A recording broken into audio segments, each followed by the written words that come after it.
वर्षा की बूंदें गुरुत्वाकर्षण के कारण पूर्णतः ऊर्ध्वाधर रूप से नीचे गिरती हैं, लेकिन ऊर्ध्वाधर से किसी कोण पर गिरना वायु द्वारा प्रदान किए गए अतिरिक्त बल के कारण होता है। इस स्थिति में वर्षा की बूंदें एक नेट बल का अनुभव करती है, जो गुरुत्व और वायु का परिणामी बल होता है। आइए अब किसी आवेश पर बहुल आवेशों के कारण लगने वाले परिणामी बल की गणना करने की विधि ज्ञात करते हैं। कई आवेशों के बीच कार्यरत कूलोम्ब बल। अध्यारोपण के सिद्धांत को समझने के लिए माना आवेश Q1, Q2, Q3 और Q4 है, जैसे दिख रहा है। यहां आप कितने भी आवेश ले सकते हैं।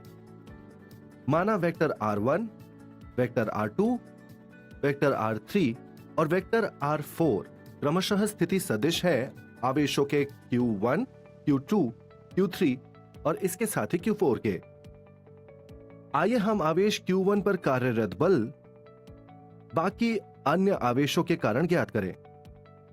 Q1 पर Q2 के कारण कार्यरत बल है vector F12 is equal to K into Q1 Q2 upon R12 square into R cap 21। ये बराबर होगा K into Q1 Q2 upon modulus of vector R1 minus vector R2 square into vector R1 minus vector R2 upon modulus of vector R1 minus vector R2। इसीलिए vector F12 is equal to K into Q1 Q2 upon modulus of vector R1 minus vector R2 cube into vector R1 minus vector R2। इसी प्रकार Q1 पर Q3 के कारण कार्यरत बल is equal to vector F13 is equal to K into Q1 Q3 upon modulus of vector R1 minus vector R3 cube into vector R1 minus vector R3। और Q1 पर Q4 के कारण कार्यरत बल है vector F14 is equal to K into Q1 Q4 upon modulus of vector R1 minus vector R4 cube into vector R1 minus vector R4। किसी वैद्युत आवेश पर कूलोम्ब बल प्रत्येक आवेश के कारण उस पर कार्यरत व्यष्टिगत बलों के सदिश योग के बराबर होता है। इस कथन को अध्यारोपण के सिद्धांत के रूप में जाना जाता है। यह सिद्धांत प्रयोगों द्वारा सत्यापित है। अब अध्यारोपण के सिद्धांत के अनुसार आवेश Q1 पर कुल बल होगा, जो कि है vector F1 is equal to vector F12 plus vector F13 plus vector F14 और इसी तरह से यह जाता रहेगा वेक्टर F1n तक। सामान्यतः यदि Q1, Q2, Q3, Qi, Qj से लेकर Qn तक विद्युत आवेश हैं और vector R1, vector R2, vector R3 और इसी तरह से वेक्टर Ri, वेक्टर Rj और यहां से लेकर वेक्टर Rn तक अगर क्रमशः उन आवेशों के स्थिति सदिश हो, तो कार्यरत कुल परिणामी बल आवेश Qi पर अन्य आवेशों के कारण होगा, जो कि है वेक्टर Fi, जो कि बराबर है sigma j is not equal to I, j is equal to 1 to n vector Fij।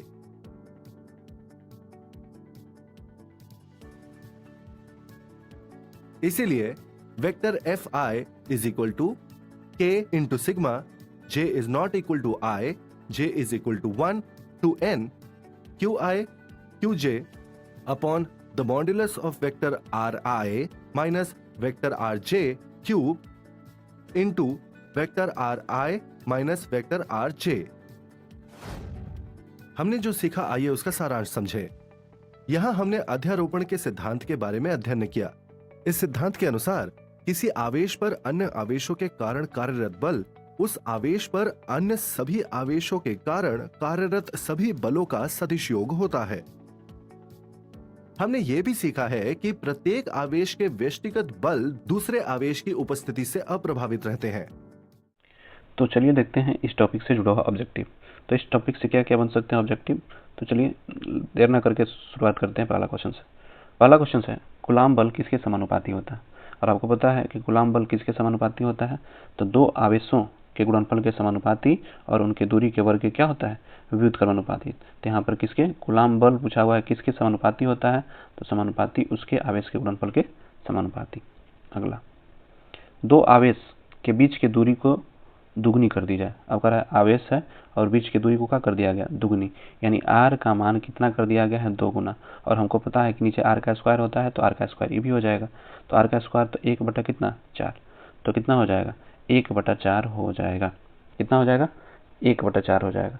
तो आवेश के बीच की दुगनी कर दिया जाए तो बल का मान कितना हो जाएगा 1 बटा 4 हो जाएगा। तो राइट आंसर क्या होगा डी।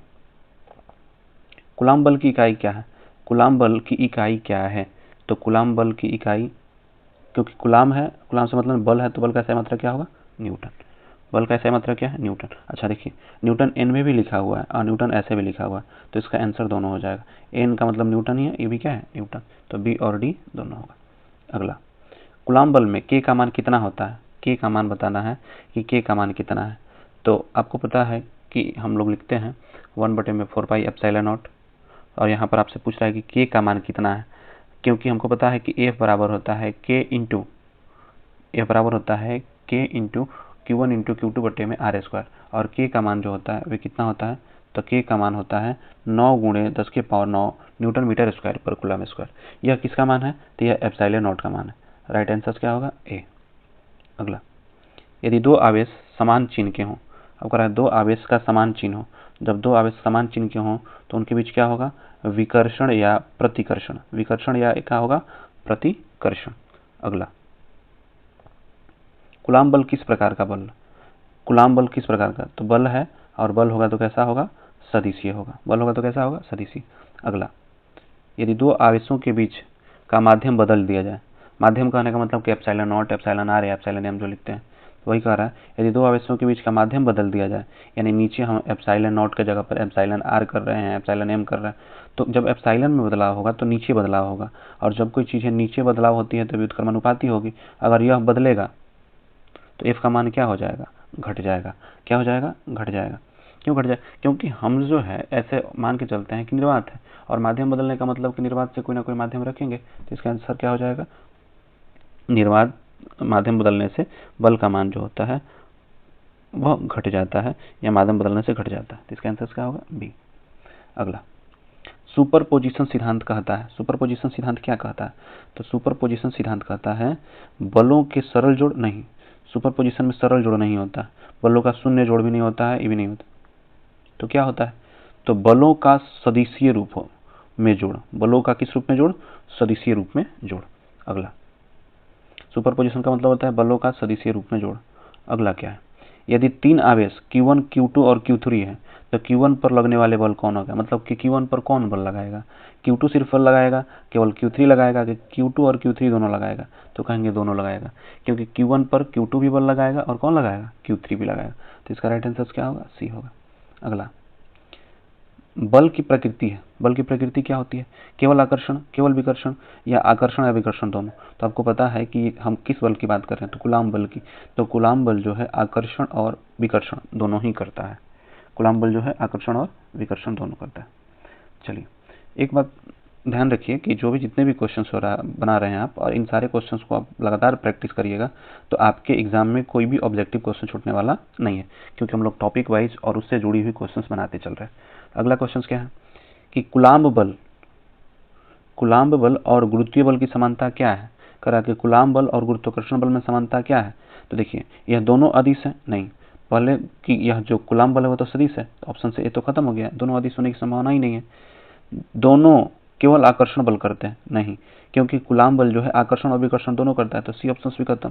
दोनों माध्यम पर निर्भर नहीं करते हैं, नहीं, कूलाम बल में तो माध्यम होता ही है, तो इस पर तो निर्भर करता ही है, तो यानी कि इसका राइट आंसर क्या होगा बी,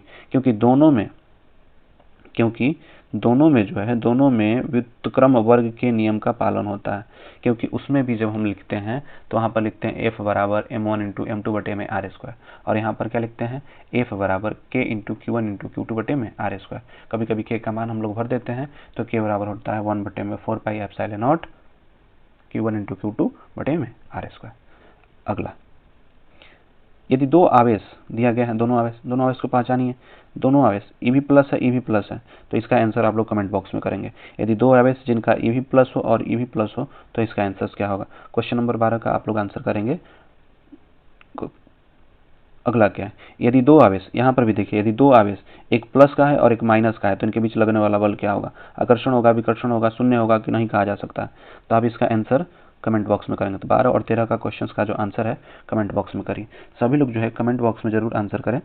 अगला, यदि दो आवेश के बीच का बल F है, यदि दो आवेश के बीच का बल क्या है, F है, और उनके बीच की दूरी को आधी कर दिया जाए। अब देखिए, अब कह रहा है कि जो R का मान है वह 1/2 कर दिया जाए। कितना कर दिया जाए, 1/2, और R का स्क्वायर होता है तो इसका स्क्वायर करोगे तो कितना होगा, 1/4, और 4 पलटी मार के कहाँ जाएगा, ऊपर जाएगा। जब 4 ऊपर जाएगा तो बल का मान कितना गुना हो जाएगा, 4 गुना हो जाएगा। तो बल का मान कितना गुना हो जाएगा, 4 गुना हो जाएगा। बल का मान कितना हो जाएगा, 4 गुना हो जाएगा।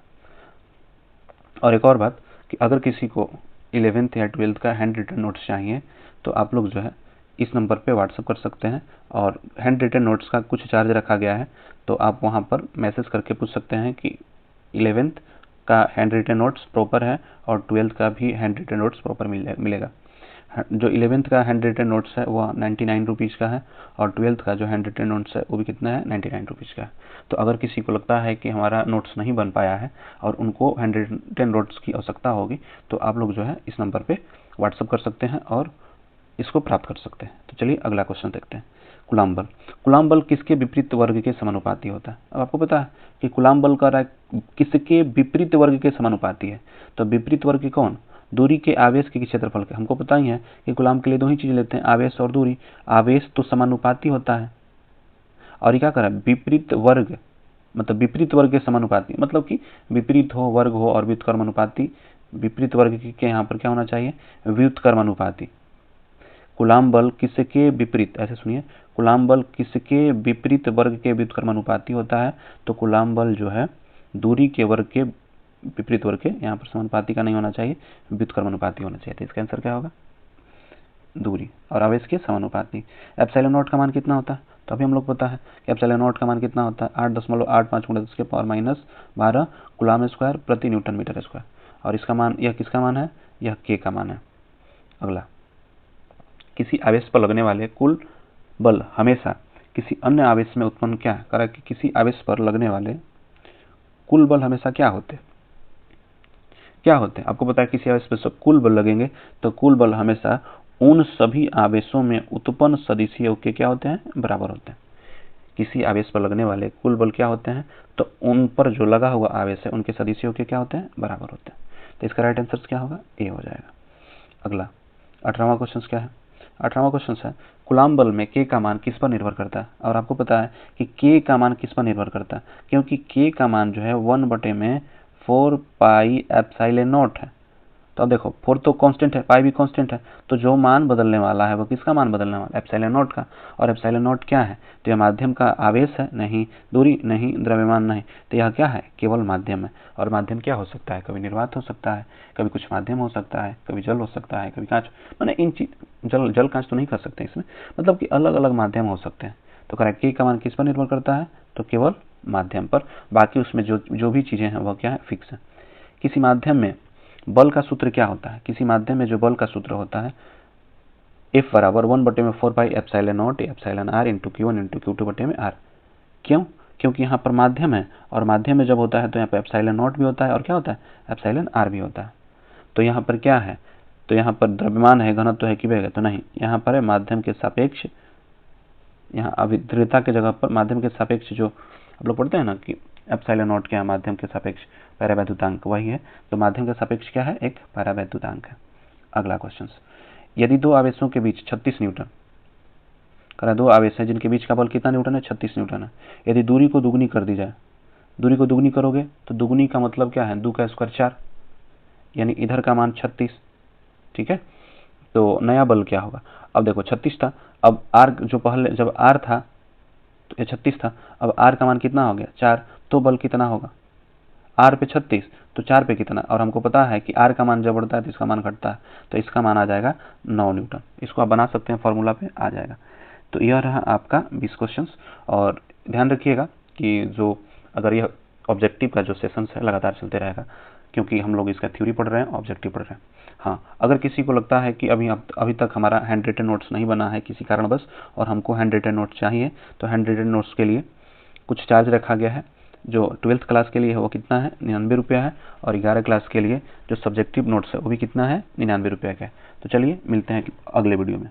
नेता टाइप आधा काम मत करो, सब्सक्राइब के साथ साथ बेल आइकॉन भी दबाओ।